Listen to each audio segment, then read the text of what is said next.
আপনি কি বিশ্বাস করবেন যদি আপনাকে বলা হয় একটা গ্রামের কোনো রাস্তায় এখন একটা ইট পর্যন্ত বিছানো হয় নাই? হ্যাঁ, আপনি ঠিকই শুনেছেন, এই 2026 সালে এসেও যেই গ্রামে এখনো পর্যন্ত একটা ইট বিছানো হয়নি সরকারি পক্ষ থেকে, এটি হচ্ছে হবিগঞ্জ জেলার আজমিরীগঞ্জ উপজেলার মাহাতাবপুর গ্রাম।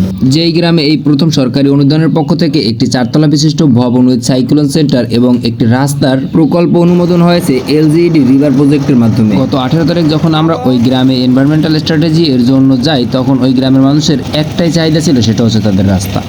ভিডিওতে যে রাস্তাটা আমাদেরকে হাঁটতে দেখতেছেন, এটাই একমাত্র রাস্তা ওই গ্রামের যাতায়াতের জন্য। যতটুকু সম্ভব আমরা আমাদের গাড়ি নিয়ে যাওয়ার পর ইঞ্জিন চালিত নৌকায় হাওরের একটা বড় অংশ পার হওয়ার পর আমরা ওই গ্রামের রাস্তায় প্রথম পা রাখি। সেখান থেকে প্রায় 3-4 কিলোমিটার হাঁটার পরে আমরা আমাদের শেল্টারের নির্ধারিত স্থানে পৌঁছাই।